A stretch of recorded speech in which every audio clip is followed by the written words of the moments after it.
Safety analysis on manual manufacturing of concrete hollow blocks. Saavedra Van Tilbert. Kapule Kelvin. Orozco Efrain John Raymond.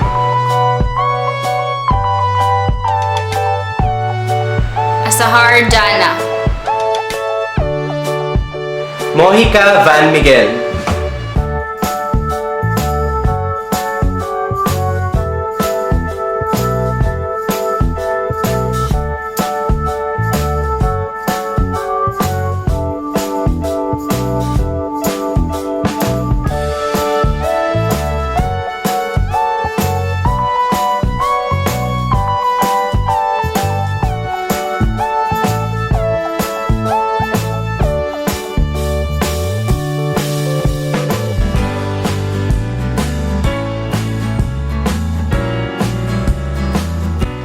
The first step in manufacturing of concrete hollow blocks is the transportation of raw materials.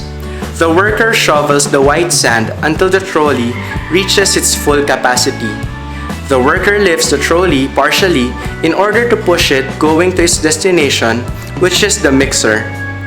The worker will have to push the trolley through an inclined ramp to reach the mixer.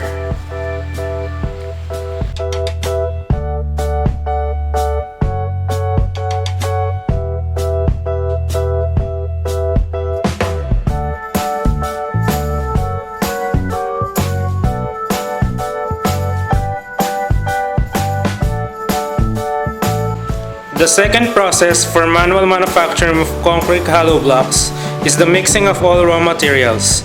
This process involves all raw materials being placed in a mixing machine, which will then produce the concrete mixture needed for the molding machine.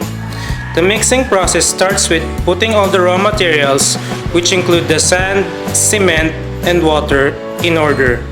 The mixing would take about 2 minutes, then soon after, the concrete mixture will be ready for the next process.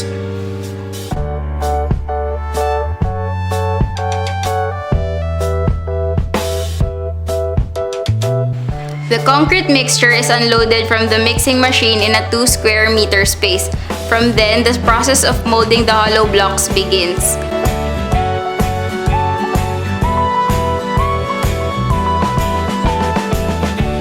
One of the workers loads the mixture through shoveling it up on the molding machine.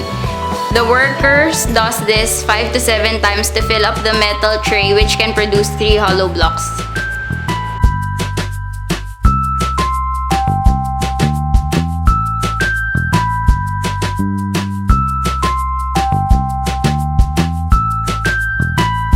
After the concrete mixture is loaded on the molding machine, the operator starts the machine by turning on the switch. Then, the operator pushes the metallic tray back and forth to separate the larger aggregate from the smaller aggregate.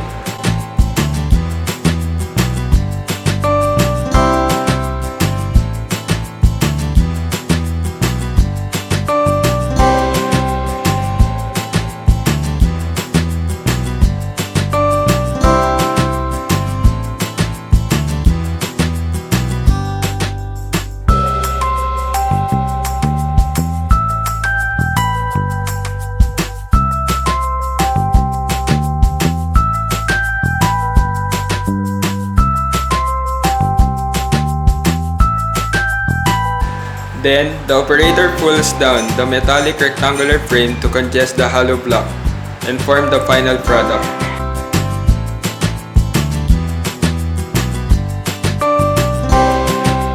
Next is the operator rises up a lever stick so the hollow blocks can be pulled up out of the molding machine.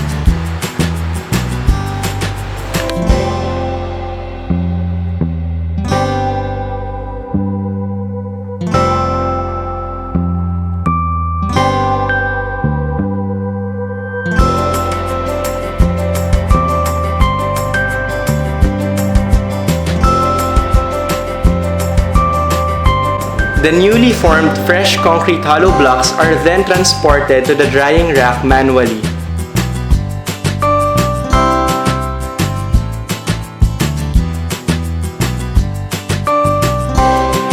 The worker manually lifts the concrete hollow blocks carefully to prevent cracks from forming.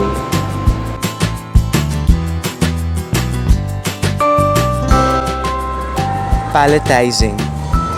After 2 to 3 days from the drying area, the concrete hollow blocks are now partially dry and hard. Most of the water in the concrete hollow block dries out, making them ready for palletizing.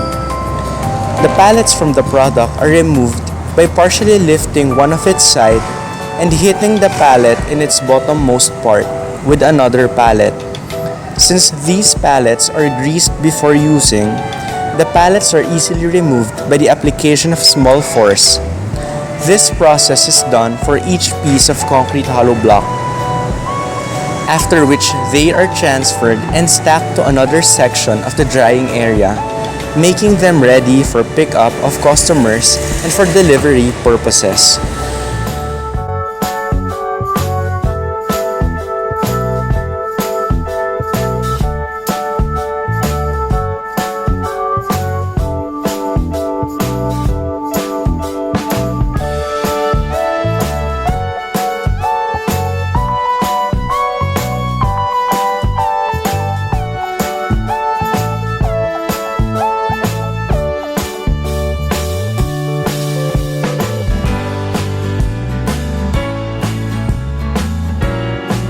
The following steps are commonly used to manufacture concrete blocks. The worker shovels the sand that will be used in concrete blocks into the wheelbarrow until it will be fully loaded. The worker will push the wheelbarrow into the ramp where the mixer is located and loads the sand in the mixer. My recommendation is that the worker should have a gloves to prevent injuries in shoveling the sand into the wheelbarrow. A concrete block is primarily used as a building material in the construction of walls. It is sometimes called a concrete masonry unit. A concrete block is one of the several precast concrete products used in the construction. The term precast refers to the fact that the blocks are formed and hardened before they are brought to the job site. Most concrete blocks have one or more hollow cavities, and their ends may be cast smooth or with a design. In use, concrete blocks are stacked one at a time and held together with a fresh concrete mortar to form the desired length and the height of the wall. The production of concrete blocks consists of four basic processes: mixing, molding, curing, and cubing. Some manufacturing plants produce only concrete blocks, while others may produce a wide variety of precast concrete products, including blocks, flat paver stones, and decorative landscaping pieces such as lawns edging.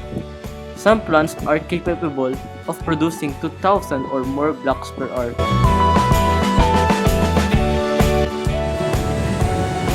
Mixing of concrete aggregates. After the sand was loaded into the mixer, the worker then adds cement and water to form the mixture. The worker opens a bag of cement using a knife and loads 1/3 of the content of the cement bag into the mixer for a batch of mixture. He then adds 3 to 4 pails of water, depending on the saturation of the sand delivered. The aggregates are then mixed together inside the mixer for a period of 2 minutes.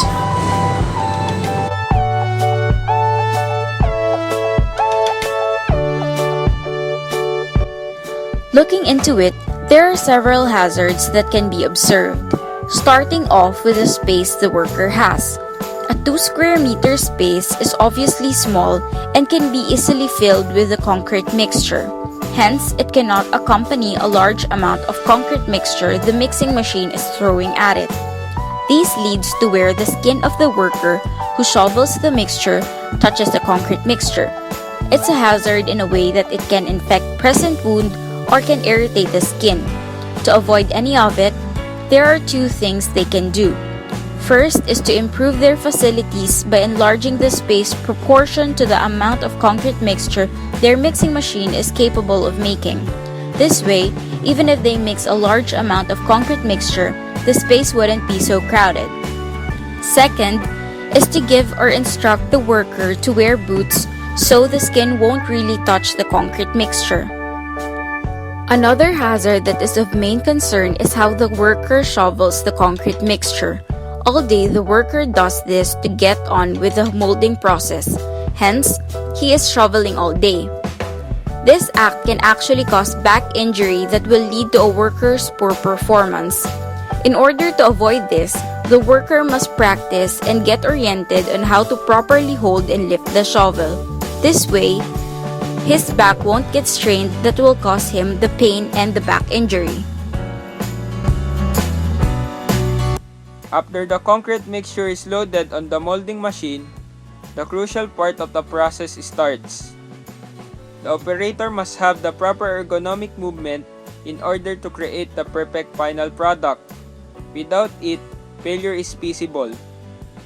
The operator must use the strength of his arms and tighten his abdominal muscle in pushing and pulling the metallic tray back and forth. Failing to do so might result into muscle pain. The operator must also avoid reaching behind the shoulder line. Shifting feet to face the molding machine is the recommended way. In turning on and off the switch of the molding machine, the operator must observe awareness. In order to prevent from being ground, he must have a dry hand before touching on the switch. In pulling down the metallic lever, the operator must use his weight and center of gravity in order to have the right force to pull it down. He must strengthen his arms because the lever needs enormous amount of energy. Failing to do so might ruin the texture of the hollow blocks due to slow momentum that the molding machine receives from the operator. In using the metallic fork on getting the hollow blocks out from the molding machine, the operator must be observant on the surroundings. He must ensure that no one is standing next to him, or else this person might be hit when the operator starts pulling the hollow blocks out from the molding machine.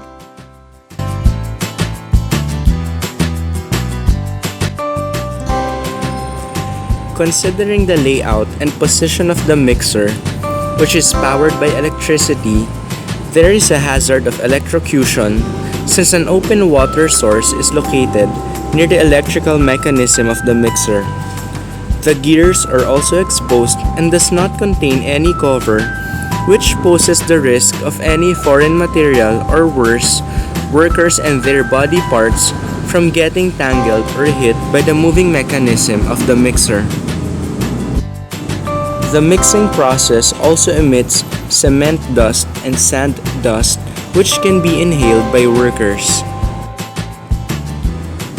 A pallet contains concrete residue, which is hard and sometimes sharp.